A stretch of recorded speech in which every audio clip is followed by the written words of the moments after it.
In this episode of the Sam Oldham podcast, I'm going to debrief the Junior World Gymnastics Championships that took place last week in the Philippines. I'm going to look at the team final, the all-around final and the Apparatus finalists. It was a really exciting competition, with many of the top stars at this competition being good enough to qualify for a lot of the Senior World Championship finals that took place in October. This follows the trend of the juniors now doing 8 skills and the seniors doing 8 skills, and potentially is seeing a lot of these junior athletes involved throughout this 2028 Olympic cycle as we head into LA. It was an amazing competition. I was very, very impressed with the depth. We had an opportunity to see one of the neutral athletes, Arsenii Dukhno, the Russian athlete, compete in the all-around final. We didn't have a team there representing a neutral team, so at the moment, those athletes from Russia, they're only neutral athletes and they only represent themselves as individuals. Whether or not that changes throughout this Olympic cycle, we'll have to see. But at the moment, we get to see them compete. An incredible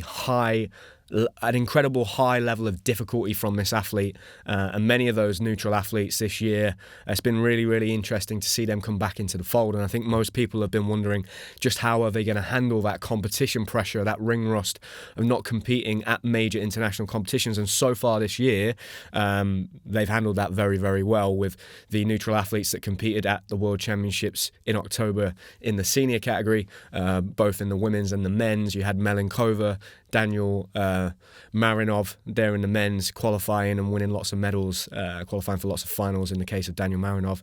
Melenkova obviously won a lot of medals. So, interesting. I think a lot of people were expecting them to maybe be a bit rusty, and they just weren't. And that was exactly the same in the Junior World Championships for the men, with Arsenii Dukhno, who has some of the most incredible difficulty, particularly on floor and vault.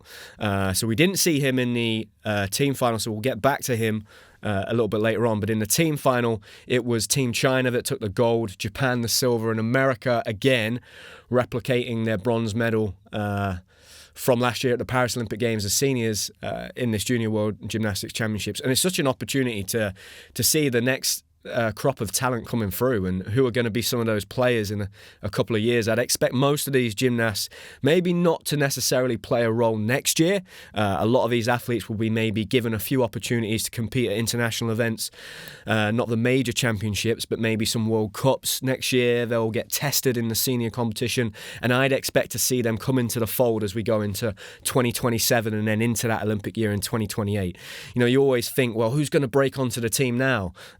I think even myself and Sam have had this conversation following the World Championships in Indonesia. We were kind of thinking, who's going to break into that senior team now? But, I said to Sam, it's a long 4 years, and, you wouldn't have said that Luke Whitehouse and Harry Hepworth would have been on the Olympic team for Paris back in 2021. So, a lot will change, and I do think that gap between transitioning from junior to senior now is so much smaller, and we're going to see a lot of these guys be competitive, and that was reflective in a lot of the scores.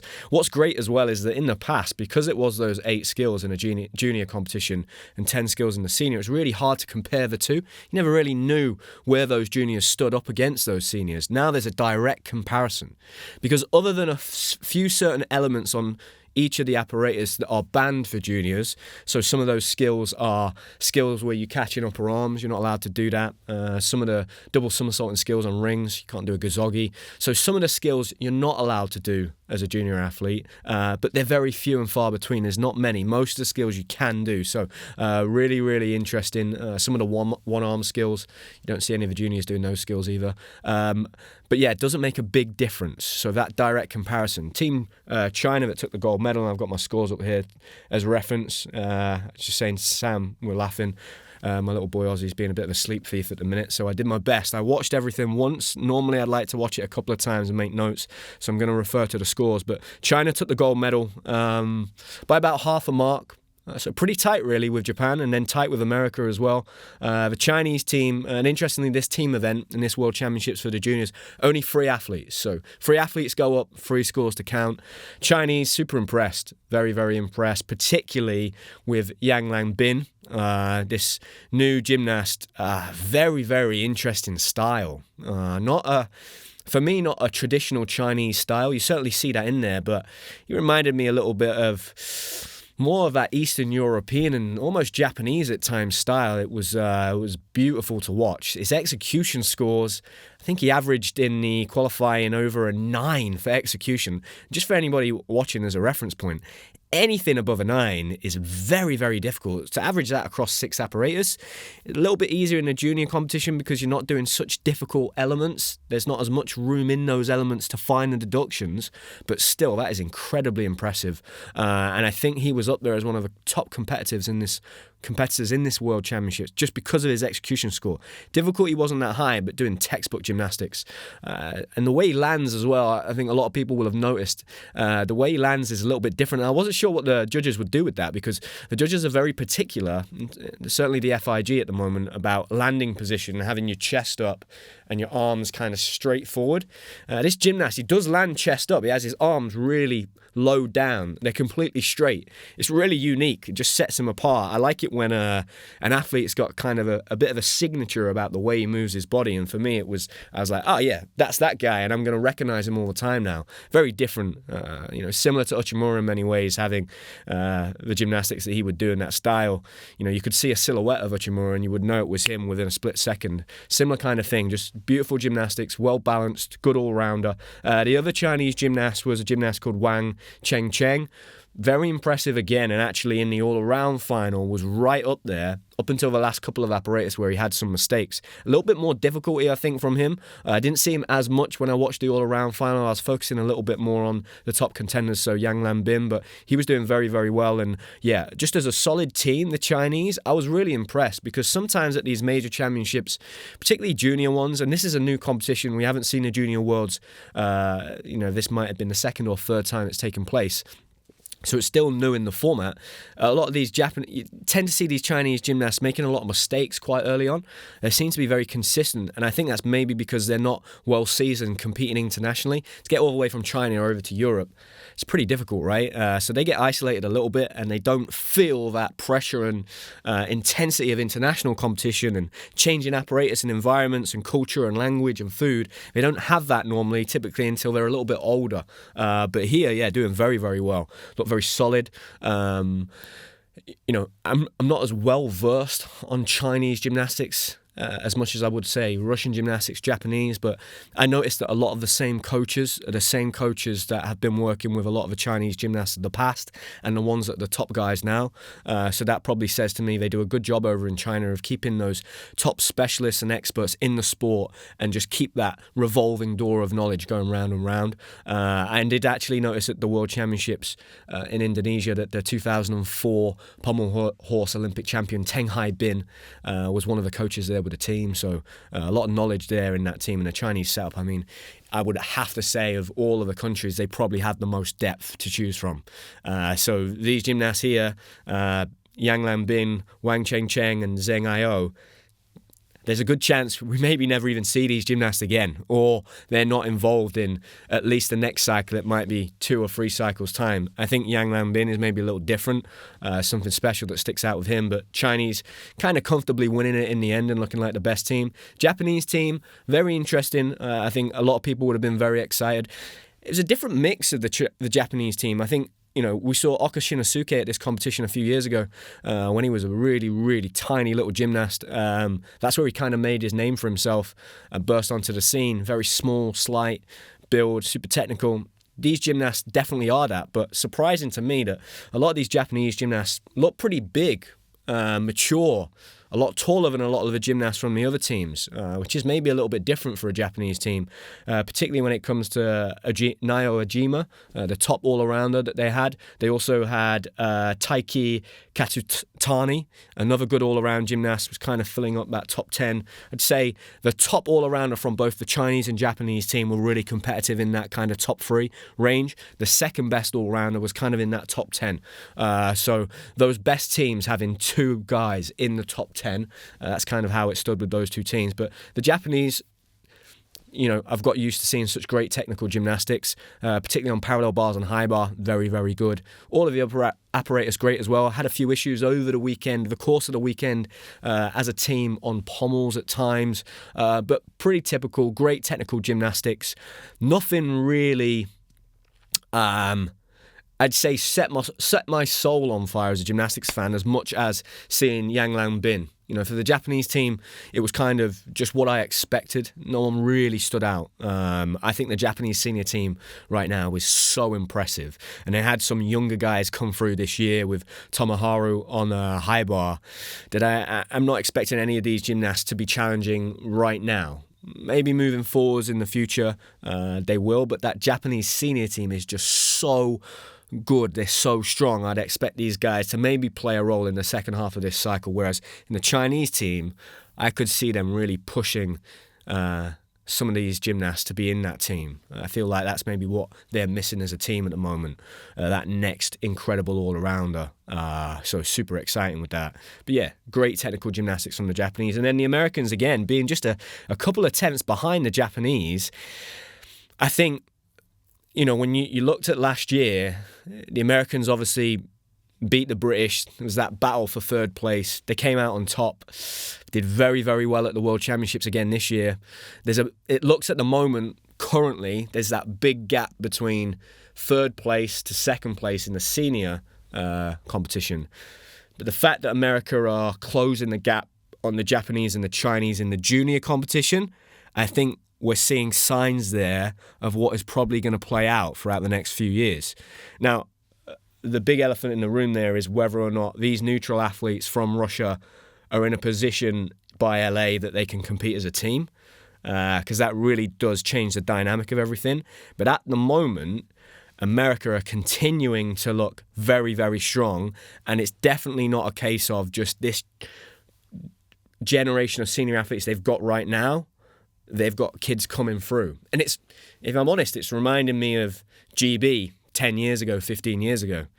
You're looking at them and going, whoa, they've got superstars coming through all the time. So that, I think, bodes very well for them for the rest of this cycle. That American team, you've got Danila Leykin. Danila Leykin is interesting. I didn't expect him to compete here. That's just because I'm not well versed on his gymnastics. He's somebody that online on social media is an athlete that a lot of people will follow. And he does some really exciting gymnastics. And actually, when we interviewed Brodie Malone last week, Brodie mentioned him and said he's somebody to be looking out for. He actually trains out of Evo Gymnastics. That's interesting, because the trend there in the US, and Brodie spoke very highly of this, is to get to college and university. Danila is obviously under the age of 18, so whether or not he is training at Evo Gymnastics now and then looks to go to college, I'm going to be interested to watch that and see, given that Brodie said that, there's a big push in the US for everybody to go to college and get a degree, go to university and learn the art of competing there, whether or not he follows this path, we'll see, because most of the American team now have all been to college, or it's pretty traditional they go there. Danila Leykin, I'm not sure whether he's going to do that because he's based at a club gym at Evo Gymnastics with all of these senior guys.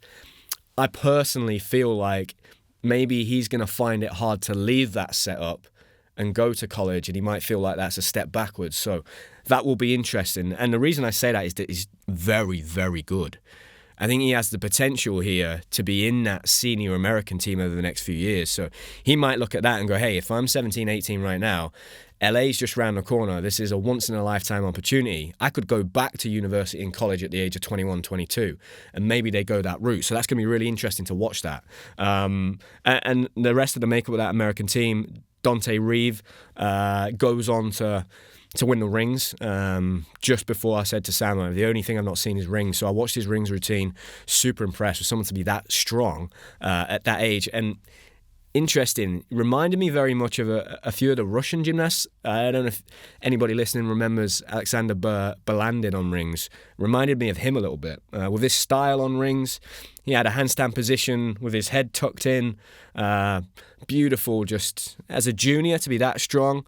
Not shifting his wrists in cross, he's completely flat, really cool routine. And that actually means, and we'll get back to it a little bit more later on, that the Americans now have the world champion on the rings as in the seniors and the juniors, which is pretty cool, right? And like I said, just a couple of tenths behind the Japanese team.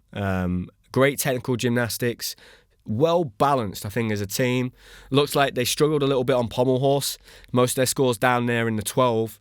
They had a 10 there from one of their gymnasts, and that score would have been counting. So if that was, for anybody that's listening, maybe it was Three score. Let me work that out off the top of my head. Okay, so 3 scores up, 2 scores to count. So lucky there, really, because Dante Reive, obviously, very, very strong. Floor, rings, vault, powerful gymnast. 10 on pommels, 10 on high bar, and 11 on P-bar. So, yeah, you can drop a score there, so it's not free to count.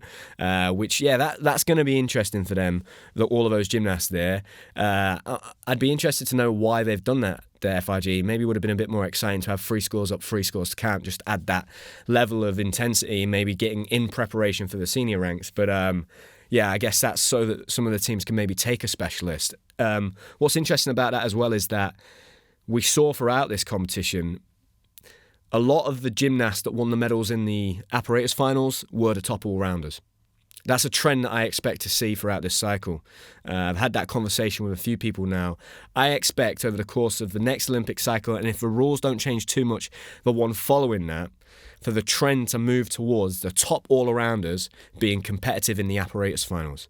In the past, when it's been 10 skills as a senior athlete, those specialists that can spend most of their time focusing on one apparatus, and we saw this, quite clearly when me and Sam spent our time in Ireland at the start of the year with Rhys McClenaghan, the attention to detail and the time he has to effectively become what I'd consider a master of that apparatus, a real technician, an artist, just to focus on the one event.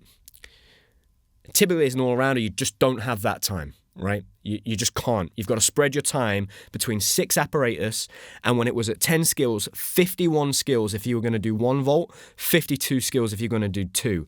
What's happened now with the reduction from 10 skills to 8 has meant that gymnasts have now reduced their training load, their competition load, the amount of skills they have to learn.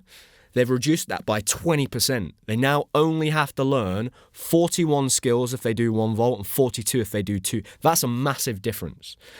Now, what that's going to translate to is the gymnasts having more time to spend on the apparatus and the specialist not being able to get that advantage of having those 2 extra skills, which typically for an all-rounder, they're so fatigued doing 6 apparatus, they might carry a low-level skill. They might carry an A, a B, and a C.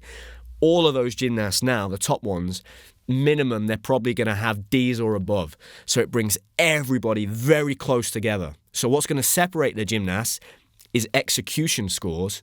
And those top gymnasts that can still do that super high difficulty, but they're going to have to do it with very high levels of execution. So that's what we're going to see play out, for me, my opinion, over the next few years. And that's going to translate to a lot of these juniors right here sneaking straight into senior teams and causing a lot of disruption. And I think there's going to be a lot of change, and I would also expect the turnover to increase. So I think over the last few years, we've seen male athletes, male gymnasts being able to continue and do 2, 3, 4 Olympic cycles. Maybe they're doing all around still at the age of 28. The issue those gymnasts are going to have now, I think, is that these juniors are going to move up quicker. And that means that you might start having athletes, junior athletes, that only last 1 cycle, which I'm not sure that's a good thing. And that might be a byproduct that the FIG and the people that have made the rules have not thought about, haven't thought forward enough. Because if we're trying to encourage athletes to have longer careers, well, all of a sudden, bringing that gap closer, are we pushing those junior athletes to be as competitive as they can at the age of 16, 17, 18 again?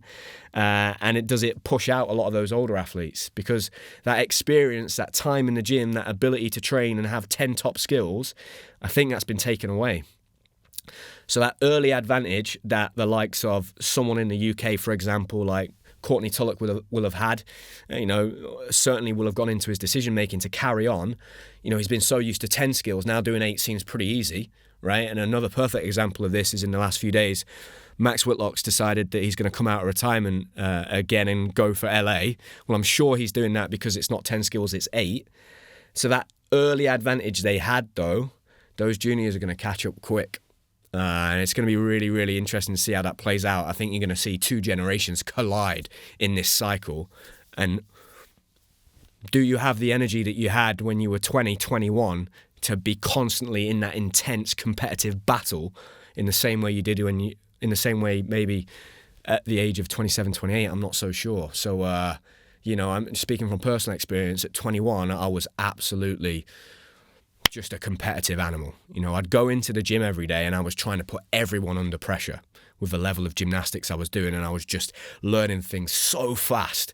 I was very different to the type of athlete I was at the age of 26, 27, 28. A completely different intensity. So that's going to be very interesting. It's super exciting for gymnastics fans like me and a lot of our listeners to watch and see how it plays out and see those two generations collide and who comes out on top. It's going to be great. I think if we go on to the teams that finished 4th, 5th and 6th, we've got France finishing 4th. France are a very strong team. I didn't watch too much of the French team's gymnastics at this competition. Potentially expected a little bit more, but what I've got to say is the top 4 teams, the winning Chinese team are at 163.095, French team 161.762. So 1.3 splitting those. That's effectively 1-4 splitting those top 4. French are very good. I'd expect the French team to be pretty competitive over this Olympic cycle in a way that they haven't been in the past. We've seen their really good Leo Saladino, who I believe has an injury at the moment, did very well at the Europeans, missed the Worlds. We've got Mansard, the incredibly talented French gymnast. Those two in particular doing very, very well all around. You bring some of these juniors that look very, very strong into that team that competed at the Junior European Championships just last year. I think all of a sudden the French team could start upsetting that team competition. It's definitely not a case that China, Japan, USA and GB only have to worry about each other. They need to keep their eye on a team like France or a team that finished there in 6th, Italy, coming through. Because in the same way that the all-arounders and the apparatus specialists are going to come closer, it's going to be exactly the same thing in the team event. So I would expect to see over this Olympic cycle that those top 8 teams that make the World Championship team final and the Olympic team final, there will not be much between them. And you're probably going to see a few upsets throughout this cycle. You're going to see teams that maybe qualify 4th, 5th or 6th. Some of the big teams make mistakes, pushing the difficulty, trying to get that gold medal. And you could see a team like Italy or France just bounce up and win a team medal. So I think it does make it very exciting. It's just interesting thinking about, okay, whenever you make a decision, right, there's always a knock-on effect. And sometimes you don't know what they're going to be until it runs its course. And I think, we've seen the FIG kind of flip-flopping on a lot of rule changes and decisions already in this Olympic cycle in the first 12 months. I think because they're really trying to mix things up, changing things, there's a mixed team event in there now, the format of stuff, that's so much change in a sport that's very traditional, that doesn't like to change much. I think there'll be a lot of unintended consequences, and it's just going to be interesting to see what they are. And hopefully they're not to the detriment of the athlete. But yeah, that French team were competitive. They had a couple of gymnasts in that all-around final, were in that top 10, in the apparatus final, showed some great gymnastics. I expect those guys and the French team to be very strong over the next few years. I think it'd be a case that those small international competitions where you have maybe France, Germany, GB, Italy competing against each other, Switzerland, start to see France winning medals there and maybe taking the gold medal again, when traditionally you'd have GB winning that a lot of the time, maybe Switzerland every now and then. So yeah, keep an eye on the French team. We get to the British team. The British team was an interesting one for me. I think they had some mistakes. We weren't able to watch the qualifying event, so I couldn't see, right? And I think I fell victim to having pretty high expectations of the British guys going out there. And the reason for that was simply that prior to the Junior World Championship trial, I'd been to watch Zakain Fawzi, who is the reserve for this team. He was a reserve. He travelled out at the gym in Nottingham train, and the level of difficulty this kid was doing was unbelievable. I was blown away by it.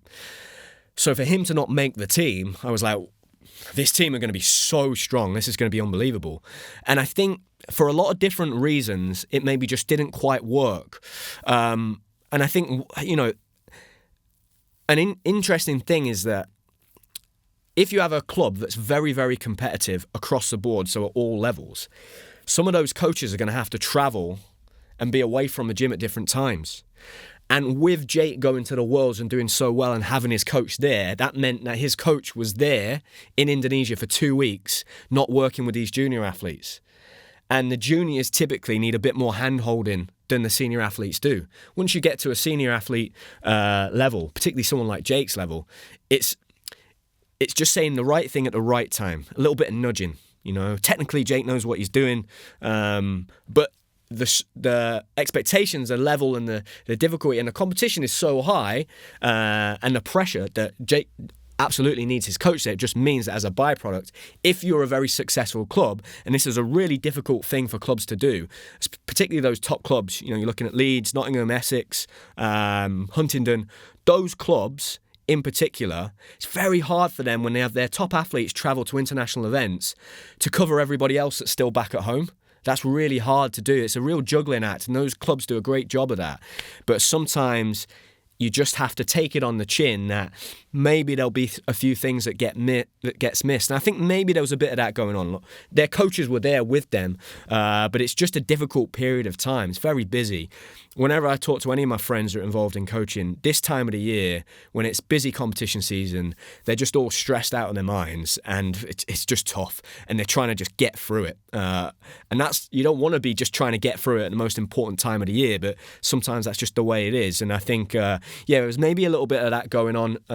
But the guys still did great. Look, 2 athletes qualifying for the all-around final. And I actually think this is maybe the best thing that could have happened to them going into next year and the Junior European Championships. Because, they are incredibly talented. There's a lot of pressure, I think that will just dim a little bit now. They won't have that on their shoulders. Maybe giving them a little bit of a, okay, right, we need to really figure things out over the winter period and come back strong and try and retain that gold medal again. Because, again, they're going to be a super strong team. It's going to be very tough for them to get onto that team. Some of the gymnastics that we saw there from Sol Scott, Evan McPhillips and Uzair Chowdhury, just amazing gymnastics, incredibly talented. They're definitely going to be involved throughout this Olympic cycle. I'd expect all 3 of those gymnasts to play a role in that second half of the cycle. I don't necessarily think they're going to be pushing for the team straight away, but they're going to be there. And it's that.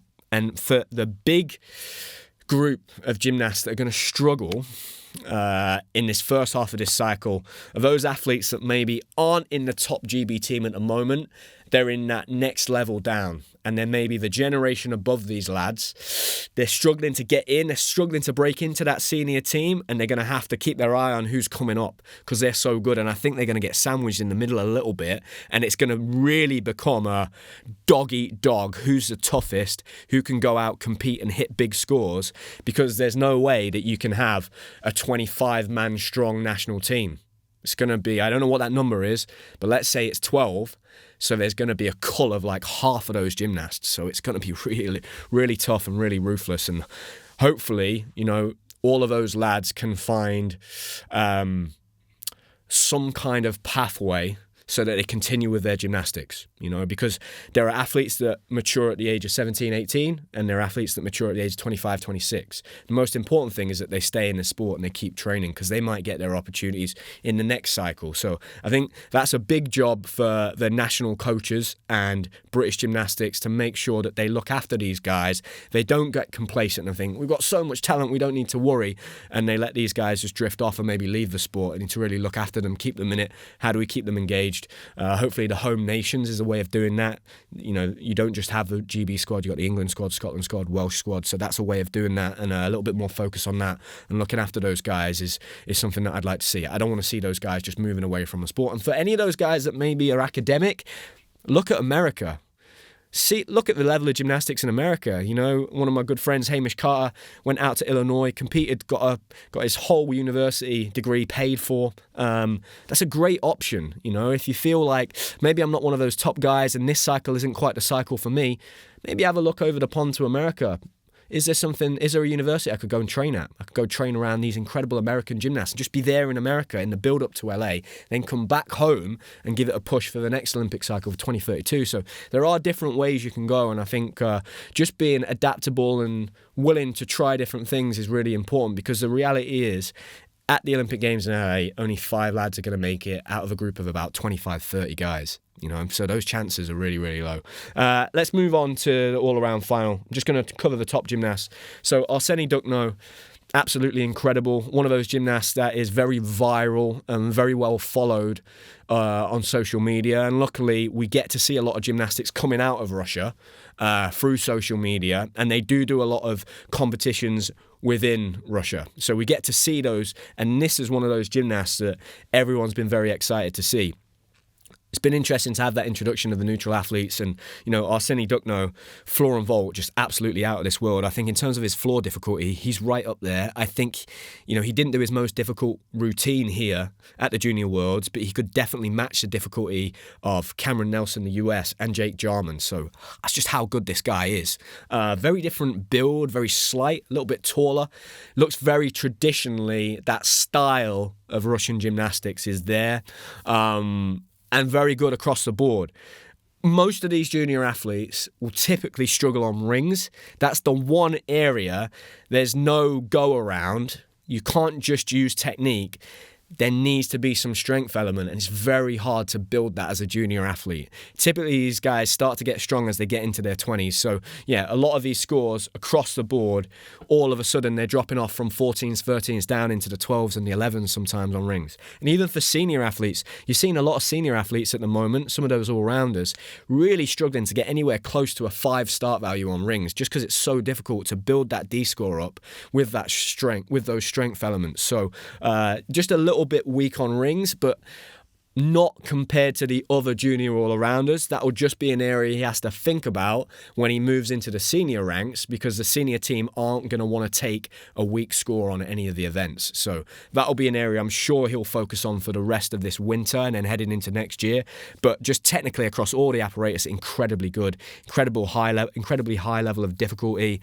No real weak spots other than rings, but that's a weak spot for everybody at the junior level, really, unless you're a specialist like the American gymnast that took the gold medal there on the rings.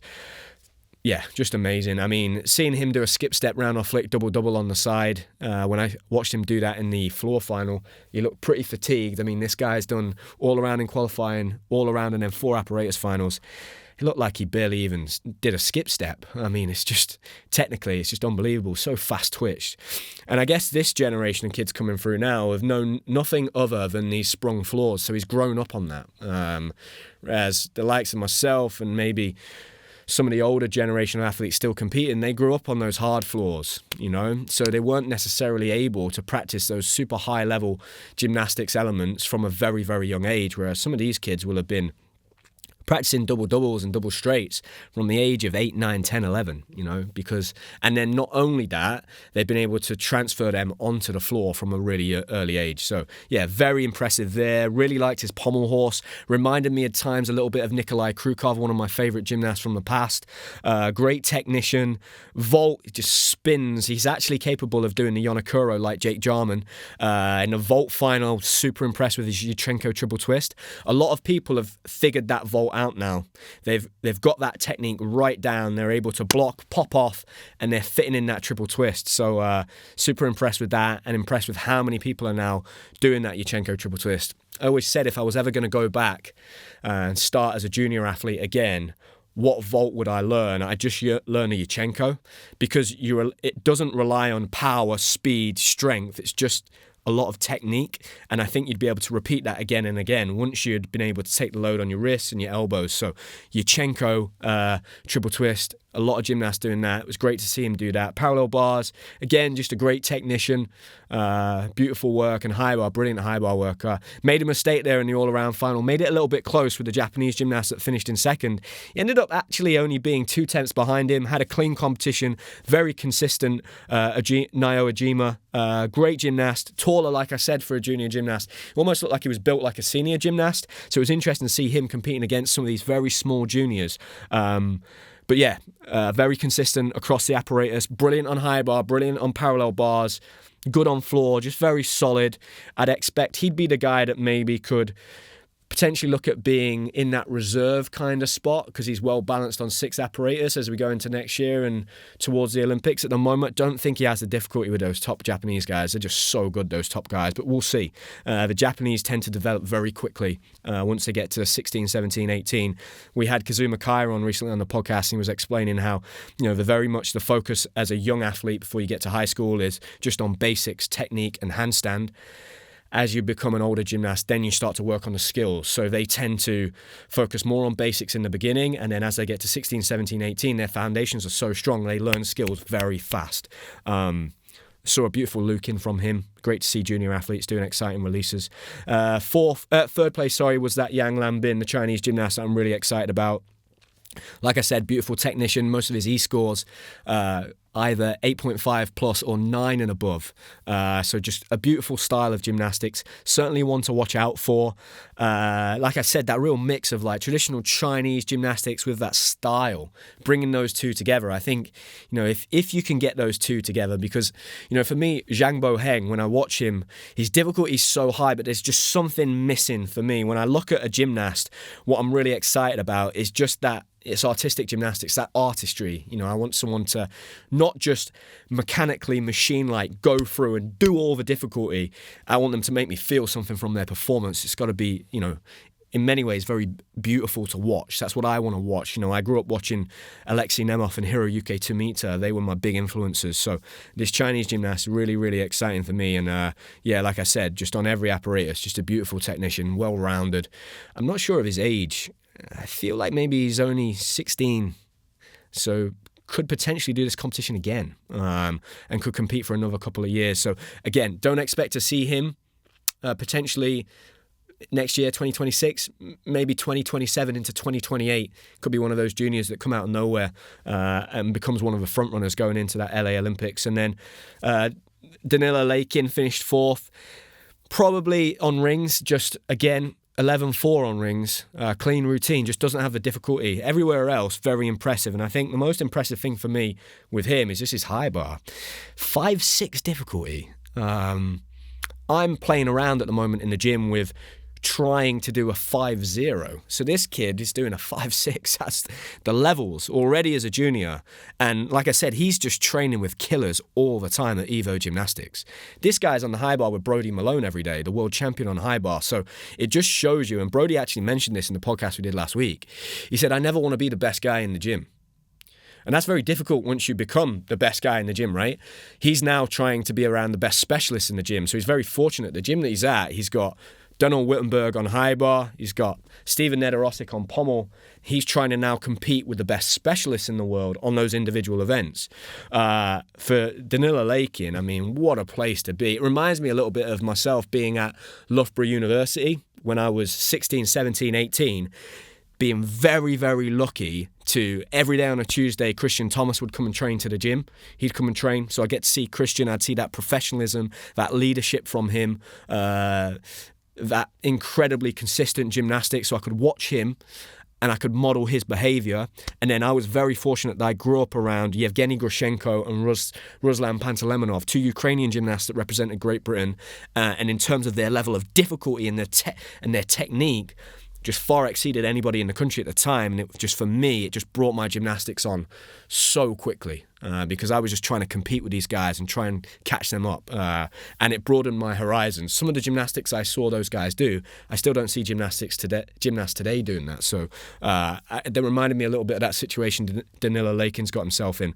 And we're rounding out the top 8. We've got Simone Seperanza, Italian gymnast. Haven't mentioned him much. Great athlete. Really, really impressed with him. On floor, I loved his double straight full. It was almost like a double straight Arabian half out. Incredible. He's going to be somebody to watch for the Italians. Sol Scott did very, very well in the final. Massively improved from qualifying and hit that 78.997. Interesting to see Sol, just as a junior athlete, going out to the Bundesliga this season, competing in Germany.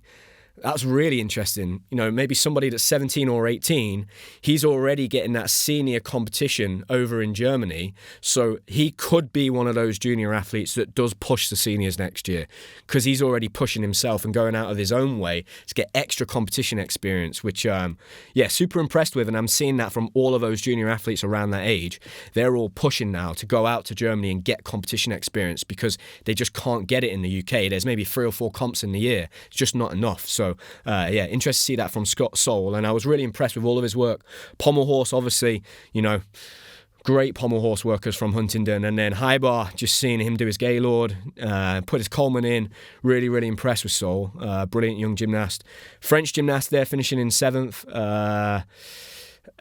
I'm going to attempt his name. Nael Sakouhi. One of those French gymnasts qualifying in the all-around final, finishing 7th. And then the next French gymnast, Elas Bresch, finishing in 12th. Like I said, 2 gymnasts, top 12. Expect them to move up over the next couple of years. And then you got Yulo, Carl Yulo, who is Carlos Yulo's little brother. And he's just an incredible gymnast. And it's just the spitting image of his big brother. I mean, it's unbelievable. Even his gymnastics is exactly the same. And I often say, when you get a gymnast that comes from the same club as somebody else, there are little nuances to their gymnastics that look that look exactly the same, because they've just watched that again and again and again, and that's how they pick it up. So quite often you'll see gymnasts do the small things, like the way they step into the corner or the way they present. If they train in a gym with another high-level athlete, they'll mimic them. You'll see that in their gymnastics, and you can identify the club they're from their little style of gymnastics that they have that's unique to that club. And I mean, it was just like watching his brother. I'd argue that maybe as an all-arounder at this age, I'm looking at him thinking, I think he has probably a better shot at being one of the guys in the future that could challenge in the all-around. Maybe he's more of a well-balanced all-arounder. Carlos Yulo is a great all-around gymnast, but he does struggle at times on pommel horse and high bar in particular, and has mistakes, and that's kept him from challenging for medals really in the all-around final. It feels to me like his younger brother, Carl Yulo, is a little bit more well-balanced. This competition, he scored a 13 on pommel horse, qualified with a 14.3 on floor, so following in his brother's footsteps there. Very strong on vault. Lots of these juniors doing a triple twist on vault, which is mind-boggling. When I competed as a junior, it was very, very rare you would have a 2.5 twist or a double front. Most gymnasts would be doing a double twist, and some less than that, maybe a full twist. So that just shows you the improvement in the sport over the years. So very, very impressive to see that. And then you have Wang Chen Cheng 9th and Evan McPhillips, who Evan, is one of our top all-arounders in Great Britain right now. Very well balanced across the apparatus. Great coach, former GB athlete, Matthew Firth. And I think Evan's going to play a role throughout this cycle and be one of those junior gymnasts. Seems like he's not very phased. He's not phased by much. Great floor worker. Saw him do a double straight on floor, which was really exciting to see that. Gymnast that trains out of the City of Manchester Gymnastics Club. Not a lot of athletes have come out of there in, I'd say the past couple of decades. So exciting to see that. A big, long tradition from that club. So hopefully, Evan can fly that flag for them and be involved. It's nice to see other clubs playing a role in winning the medals. That's just great for the sport in the UK and helps grow it. That's kind of the all-around finals. We move on to the apparatus finals. I think in the end we had Yang Lanbin win the floor exercise just with that beautiful execution. The expectation really was that Arsenii Dukhno would take the gold medal, just had some mistakes, big steps. That was the issue for him really. I mean, he still finished 4th with those mistakes.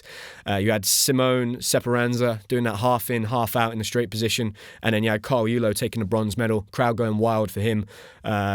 Great floor final. Yang Lanbin, I think the standout for me was just that unique style of landings. His double straight is just textbook. His full twist punch double front is... any junior gymnasts out there looking to learn that combination, just watch that. We're getting to the point now where when the athletes are doing those combinations, the very best now are doing it with their legs together when they do a double front. So that's just absolutely beautiful to watch. We go to pommel horse, and it was one of those finals where it was pretty rough, man. There was a lot of mistakes. The Chinese gymnast won it in the end with a fall. You don't want to see that, really. You never want to see somebody winning the gold medal with a fall. If that happens, you know that there's been a mistake. You see one of the French gymnasts finishing 2nd and Nael Ojima finishing in 3rd. Arsenii Dukhno, it kind of was teed up for him to win the gold medal. He went pretty late on in the running order. Everyone had made mistakes, but made a mistake himself. So yeah, not a great pommel horse final. That's just the way it goes sometimes on pommel horse. The Chinese gymnast Zheng Ao, amazing technician, but yeah, just had that mistake. So without that 4, he'd have been way up there, right out in front, like mid-14s. We obviously saw the young Chinese gymnast do very well at the World Championships this year and take that gold medal. So carrying on that tradition. We go to rings. Obviously, I explained that just before we went live, I watched Dante Reive's rings. Very, very impressed. Interestingly, the Italian gymnast had a 5D score for a junior on rings, and we talked about that being kind of the benchmark for those top all-rounders as a senior. And yeah, amazing to see him picking up another medal there, so definitely one to watch. But Dante Reive, yeah, just loved his rings work. It's really nice, beautiful cross. You know, you have athletes now that are effectively shifted but open their palm, or some that just hold the rings like that. I think it looks so beautiful when a gymnast does a cross, just holding the rings like that. And it's so hard to do that skill like that, you know. When the gymnasts in the past, when they would shorten the levers, it makes it easier. That little extra bit, changing just the dynamics and the mechanics of that skill makes it so much harder. He's definitely one to watch. Beautiful gymnast, and it looks like he's pretty strong on floor and vault too. So, you know, he's going to be challenging the Americans for that spot. You look at somebody like Donnell Wittenberg, very strong on rings, obviously the world champion this year, but strong on floor and vault. This is the type of gymnast that's going to be looking at Danil and going, right, can I be that guy? Can I be the guy that does rings, floor and vault? Can I take his spot? So, and they'll need that, the Americans, because Great Britain right now, that's where we're strong. We're strong on floor, vault, rings. So, yeah, good for them. And Wang Chen taking the bronze. We go to vault. This is where Arsenii Dukhno really kind of stood out, did his 2 triple twists, beautiful execution. He's capable of doing that 3.5, and we had the GB lads doing very, very well. So Sol Scott, he also did a Yuchenko triple twist and then a Kaz 2.5. Brilliant, carrying on that tradition of GB being very strong on vault at the moment, and Evan McPhillips, similar thing, winning the bronze medal. So congratulations to the GB lads. I feel like they'll go home pretty disappointed from this championships, but I think that's probably what they needed. And the great thing is they're going to have the whole winter and 6 months before that Europeans, when they're going to go out there and want to retain that gold medal. How many neutral athletes are maybe going to be there at the Europeans? That's going to be interesting to see. Whether or not they can play a role as a team, I don't know.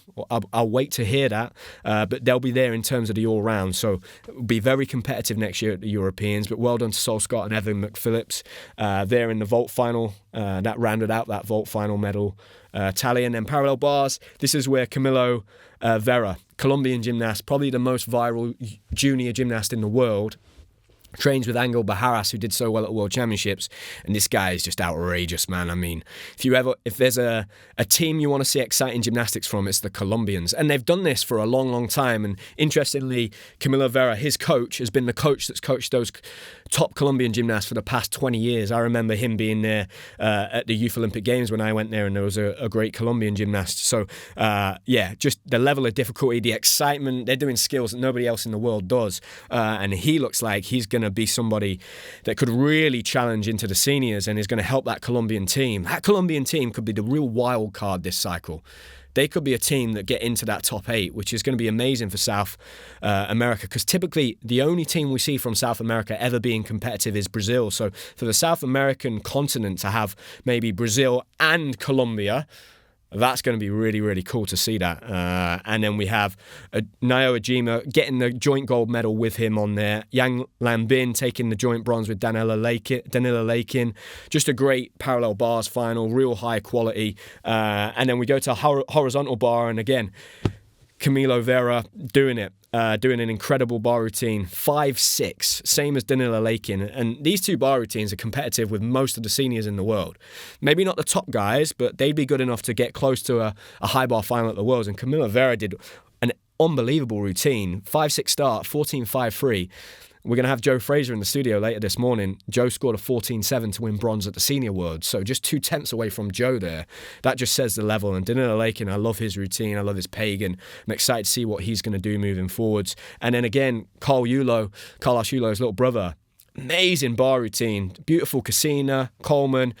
Did this gorgeous triple back. One of the only gymnasts we've seen this year do a beautiful triple back and stick it dead. So, yeah. if you get a chance, go watch that routine. It was really beautiful. They're the big players. I think we've covered all of them. Very exciting to see this Junior Worlds. I'm glad that I had the time around everything else to watch it and see some of the exciting talent coming through. And I'm going to be excited to see them break through over the course of this cycle. What an amazing competition. Brilliant to watch. Well done to the GB lads. And I'm sure they're going to go away now and really push, and particularly those lads that didn't make that team. I think it's going to be really exciting to see the level of gymnastics next year. I think everybody globally, internationally, is going to have 6 months now. Okay, we've got used to these 8 skills. What can I learn in 6 months, and how competitive can I be? And I think next year is going to be just the most exciting year, with the Europeans, the Commonwealth Games and a World Championships all taking place. We got the news yesterday that Max Whitlock's making a comeback, so I'm sure that's going to, surprise a lot of people, probably frustrate a lot of the top GB lads, because they were probably thinking we finally got rid of Max and he's not going to play a role in being that specialist. But it's going to be interesting, even in that short space of time that Max has been away. We've had the likes of Alex Yashin Cash. He's now 5th best pommel horse worker in the world. That apparatus of pommel horse has changed a lot. The top guys in the world now are 17, 18-year-olds from Armenia, China, Italy. The style of pommel horse work has changed, and I was thinking, okay, how is Rhys McClenaghan going to do against these new guys now? And now Max is going to come back. So look, it's great for the sport. I think pommel horse is without doubt the most competitive apparatus in the world. That's only going to increase now that the double Olympic champions come back into the fold, and you're going to have Stephen Nedorosik playing a role. Now he's kind of done with all of his dancing stuff and will be focusing on his gymnastics. So yeah, it's going to be very, very exciting to see. I'm sure it's going to lead to pommel horse being just an extraordinary apparatus to watch. A brilliant narrative as well for a fan to watch over the next few years. That rivalry between Rhys McClenaghan and Max Whitlock is going to be great to watch that back, to see if they can stop these younger lads coming up. And so that's great, and it's going to be exciting to watch. We have our documentary with Rhys McClenaghan, Chasing Olympic Perfection, that's out on YouTube now. So make sure you're following the YouTube channel. Over the course of the next year, there will be more visual content specifically made for YouTube on the channel. So make sure you're subscribing to us on YouTube. Make sure you're subscribing here. If you enjoy the podcast, you'll get it every Monday. It'll come into your library, whether that's on Apple or Spotify, wherever you get your podcasts. Hopefully you've enjoyed the episodes recently. Thank you for everybody's support. We're closing in on 3 years and the end of a brilliant 12 months for myself and Sam. We're really proud of all the work we've done, particularly that documentary with Rhys. I think that showcases how far we've come and everything that we've put into, the podcast, the gymnastics coverage, the production work we're doing. It's really exciting. It's going to be an amazing 12 months next year. We've got some cool ideas again. I'm excited to bring them to you. Keep going with the podcast, bringing the biggest guests. Just had the world champion Brodie Malone. Like I said, we've got Joe Fraser coming in this morning. We've got some big names over the winter. And we'll just keep bringing you great content. So thank you, and I'll see you in the next one.